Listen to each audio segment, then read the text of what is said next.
welcome back to my channel. So today I thought I'll do my first ever tag video. This is the famous mid-year book freakout video. Fun fact, I actually wanted to start my YouTube channel last year around the same time and do this tag as my first video. I thought it would be such a cool thing to introduce myself with to the channel if I had started last year, but obviously I did. Can you imagine all the videos I would have made during this time? I'll leave the original creators down in the description, and I'll leave some of my favourite mid-year book freakouts from last year and this year as well by the booktubers that I've been watching recently. So let's jump straight into it. So I thought first off I'll share some stats with you. So far I've read 67 books this year, 37 of them being actual novels and the rest being either graphic novels or picture books. First question, best book you read this year? My favourite book so far, and the only novel that I gave 5 stars to, is Good Girl Bad Blood by Holly Jackson. It's a fantastic series of a young adult kind of teen mystery. It's all about this girl, Pip, who is trying to solve a murder. The first one, A Good Girl's Guide to Murder, talked about a murder that happened 5 years ago, and this time Pip is investigating a disappearance of a close friend, so we follow her. I absolutely enjoyed both of them. I think the second one even more than the first one, but the first one was absolutely phenomenal. I can't recommend these enough. Question number 2, the best sequel that you read this year. I decided to choose 2. The Winner's Crime by Mary Rutkowski. So this is the sequel to The Winner's Curse, which is a young adult political fantasy.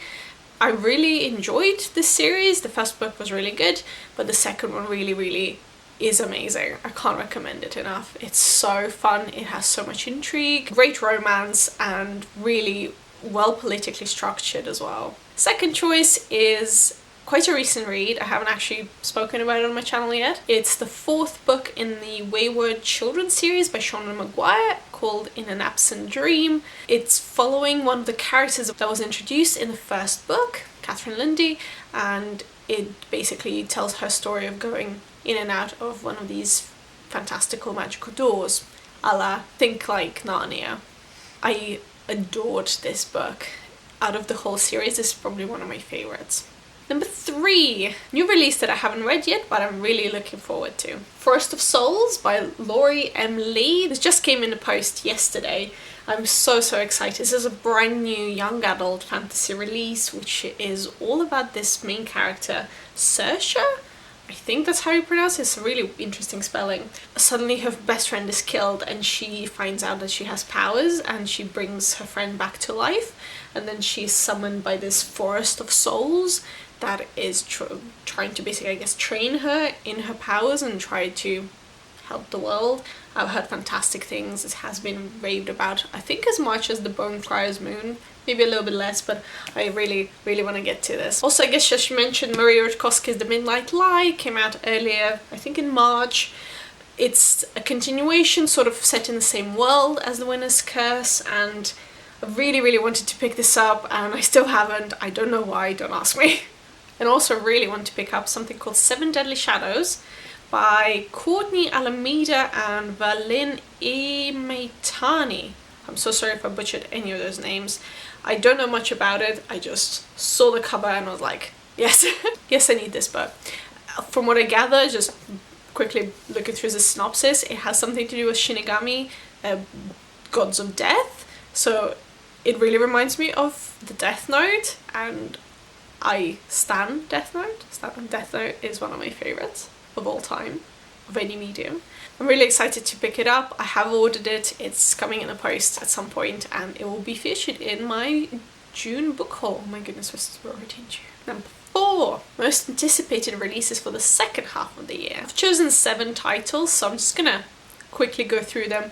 I know little to nothing about any of the plots, so just enjoy, maybe something to add to your Goodreads list. Ruin Song by Julia Ember, The Burning God by R.F. Kuang, which is the 3rd one in the series. I'm so excited for this release. The Invisible Life of Addie LaRue by V.E. Schwab. A new V.E. Schwab, I'm so excited. A Deadly Education by Naomi Novik. Exciting, and I have very kindly been granted an NetGalley e-copy by the publishers, so I will be reading it soon. Legendborn by Tracy Deonn. From what I've heard, it's like a King Arthur retelling again, but it has such a beautiful cover. Doors of Eden by one and only Adrian Tchaikovsky. Hi, where is this book? Please. Star Daughter by Shweta Thakrar. These are just a few of the ones that I've seen and just added to my Goodreads to read. Number 5, biggest disappointment. I don't know, I guess I don't go into many books expecting too much anyway, but from the ones that I've read, the Umbrella Academy series, complete letdown. The series did such a great job, so I don't know if it just wasn't for me. Number 6, biggest surprise. I have 2 answers for this. As you know, I finally read Normal People by Sally Rooney. I was very surprised. I actually really enjoyed the book, considering its formatting, like the writing style and the topics discussed and the actual relationship. It was good. I would recommend it if you're in the right place, in the right time in your life to actually consume that kind of novel. So, and secondly, finally, I picked up, on my friend's recommendation, Every Heart a Doorway by Seanan McGuire, and basically the entire series so far. I really enjoyed the first book. I gave it 4 stars. It was really solid, interesting. I know it's quite short, but I really enjoyed the background and finding out everything about this kind of world where you can enter through a doorway and go somewhere else. So that was quite fascinating. I'm really interested to see how it develops. I've read 4 so far, so I haven't caught up 100% yet, but it's just such a weird story where you really want more, but I feel like you can really go out and like fantasize yourself what is happening in the background. Number 7, fave new author. I don't know, I don't think I've found particularly an author where I was like, yeah, I read every single book by someone that I haven't read before. Like, I enjoyed Seanan McGuire's writing, but I don't know if I'll be going out and proclaiming she's my favourite author. I wrote down Rory Power, who was the writer of Wilder Girls. I don't know if it's 100% true. I really enjoyed that book more than I anticipated, but maybe if she writes more in that kind of sci-fi horror style, I will pick it up. If she maybe goes into some different endeavors, maybe not. Number 8, newest fictional crush. Maybe I haven't read many people that I was crushing on, but I think the one that I've chosen is Aaron from The Winner's Curse. He was quite an interesting character. I think he was really well written, and still, that scene on the balcony.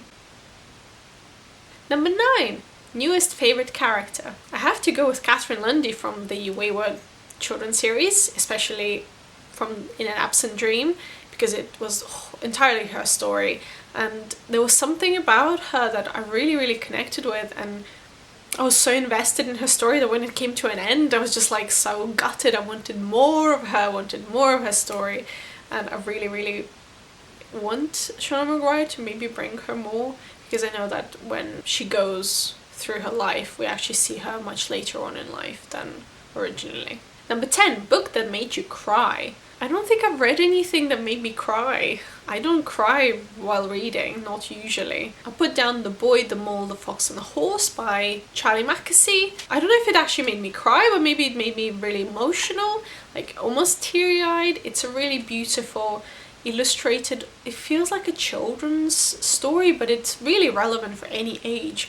It just tackles very relevant and beautiful thoughts for everyday life, and it reminds me a lot of like Winnie the Pooh.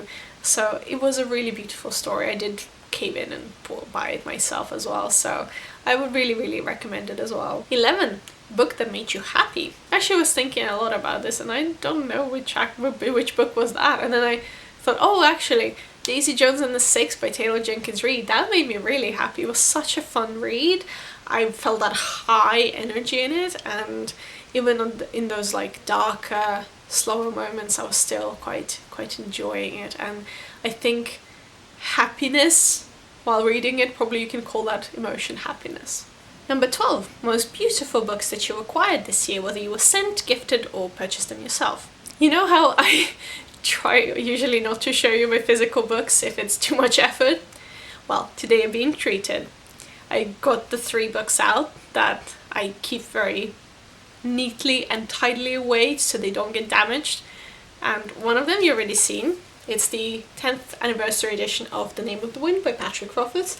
It's the one with the beautiful sprayed edges and a gorgeous, gorgeous cover. Next up is the Dune by Frank Herbert. This is, I think, also some sort of an anniversary edition. It has the teal sprayed edges. It's very beautiful. I think it has like a really cool dust jacket as well. I don't think you can see it. I am really careful about not touching it because this cover takes on every single fingertip, finger mark, finger anything. So I'm just going to put it away, but it's really beautiful. And last but definitely not least is literally came through in the post as well yesterday, Court of Miracles by Kester Grant. This is a brand new release. Official release date was yesterday. Look at this, gorgeous, stunning. This is just probably one of the most beautiful books I have ever seen. This is the Waterstones special edition with the sprayed edges. There are still copies left. Go and purchase one. It's highly, highly remarked, and there might be a reading vlog coming. The last question, number 13. What books do you need to read by the end of the year? This is embarrassing. This is where I'm gonna like reveal some tea about myself, and I don't really like doing that, but oh well. I have been trying to read these books, one of them for the last 5 years, at least. I don't know what it is with me, but I can either finish a book with like in a day or two. And sometimes I will just read a little bit and never pick it up again. It's not because I wasn't enjoying the book, and in some cases I really loved the book, and sometimes you just don't want it to end, but then you forget about it. Don't ask me. So currently I have 3 books in my pile of shame. The Kingdom by Jess Rothenberg. This is the proof copy. The proof copy. This was meant to come out July 2019. July 2019. And I started reading it back then, and I'm probably like halfway through it and I just can't finish it. It's such an interesting topic. It's such a really, I'll overlay the finished cover as well. It was such a brilliant idea. I don't know why I haven't continued. Like literally, I need to finish this book. A little bit more latest release, you can't even tell what it is. It's The Testaments by Margaret Atwood. I did pick it up right on the release date and I started reading it straight away. And I got to maybe less than halfway, and for some reason I put it down and never picked it up again. I can't say I adore the show. I enjoy the show a lot. I really disliked Handmaid's Tale, the book, and this is much better in my opinion. Like, I can tell Margaret Atwood was a great author, great writer, but there was just something that if you haven't seen up to some particular point in the show, this doesn't make really sense, or like it really expects you to either like let go of a lot of stuff, or I just really wish that you didn't need to watch the show to read this, which in my opinion you 100% have to, otherwise you're so lost you have no idea what's happening. But I will finish this year. And last but not least, I have been reading this book since I think at least 2015. Creativity Inc. by Ed Catmull. This is a very amazing trade paperback copy that I found in a charity shop for £3.50. It's the most yellow book you'll ever see. It's amazing. It's such a great read because it's all about... So Ed Catmull is one of the...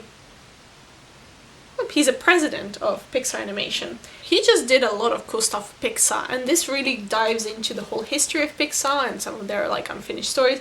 You can even tell what I've like gotten to because I have this really cool bookmark in the shape of a little leaf. Sprout, little cute sprout. I remember saying that my issue with finishing this was that I didn't want it to end. Like, it was so much fun to read and experience it that I just never wanted to finish it. But it has been 5 years and I can always reread this if I want to, and I have never even finished this. This is embarrassing. Hold me accountable, please. So yes, this is my mid-year book freakout tag. I can't believe that I have been now making videos for 2 and a bit months now. As you know, as you have seen my previous video, I have now returned to work, so it's a little bit more difficult to film and edit and post. If I miss an upload on that particular day, I might still post 2 videos a week. it might change a bit. I don't want to do that. I really want to be consistent and really like push myself, so we'll see how it goes. I am a little bit tired, but I hope you enjoyed watching this video. I'm still linking great resources in my description as well, so please check it out. Like, comment, subscribe, do what you like. It's a free world. And thank you so much for watching. I'll see you in my next one. Bye!